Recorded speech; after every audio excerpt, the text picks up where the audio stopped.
Welcome to our DTC Sports 2015-2016 High School Basketball Preview Show. Today we'll be previewing the District 8A boys. I'm Tom Duggin, alongside Terry Collins, who'll be calling some games for us this year on DTC Sports.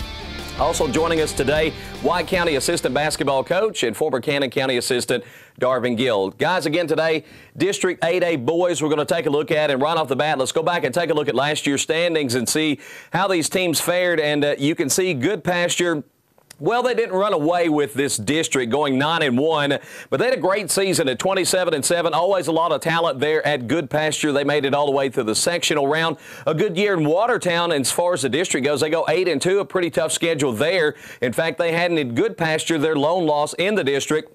Watertown, Gordonsville, and Red Boiling Springs all making runs to the region quarterfinals. And some rebuilding maybe to be done in Gordonsville this year. Some young players that are going to be coming up. Colton Oaks will be stepping aside. We'll talk about that coming up in just a few moments. But Darvin, let's go off the top with Good Pasture. And again, good talent. Seems like year in and year out, the Cougars always seem to reload other than rebuild. Do we expect that to be the case then again this year? And are they going to be the team that everyone is chasing in District 8A? You know, I think you probably have to crown them, you know, at the top until you, for sure, know otherwise. And, you know, this debate between private and public has been fueled for quite some time. Whether you agree or disagree, the fact of the matter is that perhaps players are more apt to be at a private school, or you're maybe more apt to be able to reload, especially in a single A district. I think that's what has always bothered some of those people when you talk about different things about a single A school having some people that have been able to get some players in. With all that being said, look, Good Pasture proves it on the floor. They're a great team,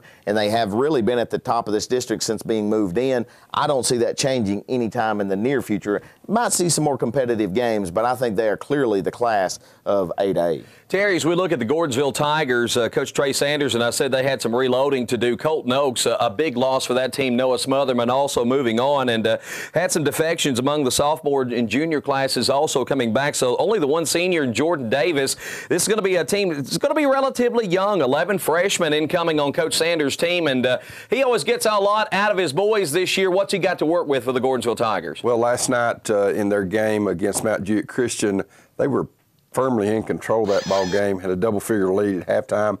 You think, well, Gordonsville, especially being at home, they're going to close the deal, and then Mount Juliet Christian had I think an Anderson kid that just lit it up, hit 7 or 8 threes. Hit just a heck of a three there with about 2 or 3 seconds left to, you know, propel them to the victory, 56-53.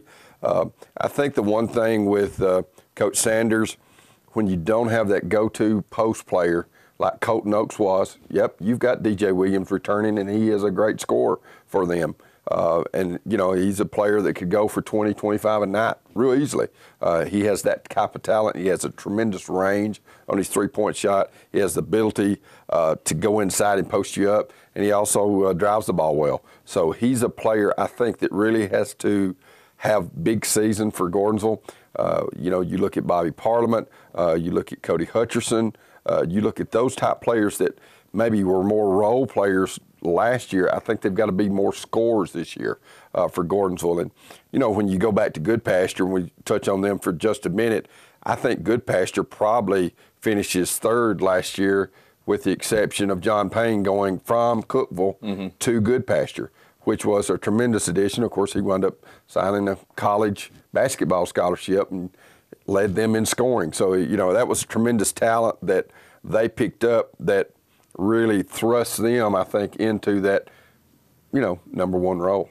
As we look at the Watertown Purple Tigers, another team that we're going to be seeing this year, and Terry, you mentioned the inside presence that Noakes provided for Gordonsville. Dylan Speck did the same thing at Watertown. They lose Speck along with Cameron Jennings, Brandon George, and Brant Martin. Darvin, they've got some good athleticism coming back. You got Seth Price, of course, Coach Lane Price's son. He could just flat shoot the lights out. Good offensive player. You've got the likes of Avante Bates, Devin High, good athletes.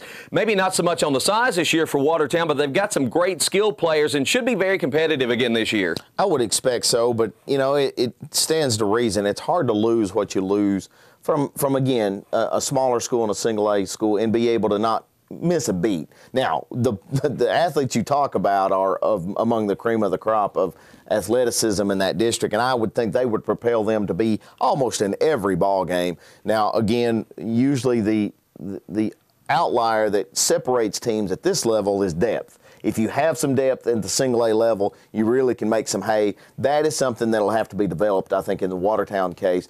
Given what they lost and given what they returned, you feel pretty confident about your starting five, but 6th, 7th, and 8th man in that rotation, are you going to get productive quality minutes? Certainly, Coach Matt Bradshaw's got a lot out of his team over the years. They've always played with a lot of energy and able to put the ball in the basket. Guys, as we look at the rest of the district, and Red Boiling Springs, Trousdale County, Merrill Hyde, it was almost a chasm between 1, 2, 3 last year and then 4, 5, and 6. Terry, it may be a little bit more balanced this year with some losses there at Watertown, Gordonsville, and Goodpasture. Red Boiling 15 and 18 a year ago, but 3 and 7 in the district. Merrill Hyde's, of course, trying to take a step up. And one thing you always like about Trousdale County, they play hard, they play with a lot of energy, and I look for them maybe to take a step forward this year. I think they can, but I think that the team that's kind of the dark horse in that is Red Boiling Springs.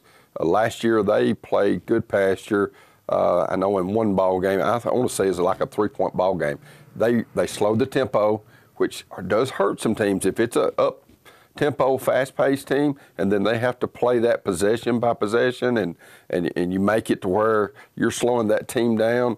I think that bothers teams. I know Red Boiling last year on 2 or 3 occasions, yeah, they can run and gun, but when a team's more athletic than you, I think that. And I thought Coach Owens kind of got the max out of his squad a year ago, and he does that. I mean, he's been at Red Boiling a long time.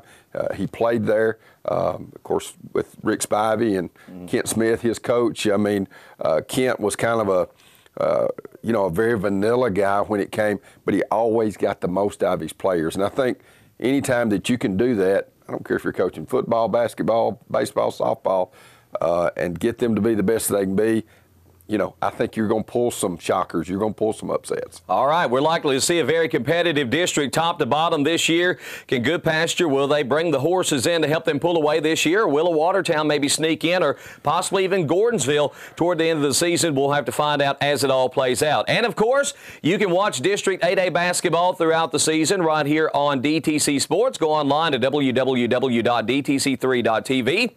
to get a complete list of games that will be filmed throughout the season here on DTC Sports. For Darvin and Terry, I'm Tom Duggin for DTC Sports.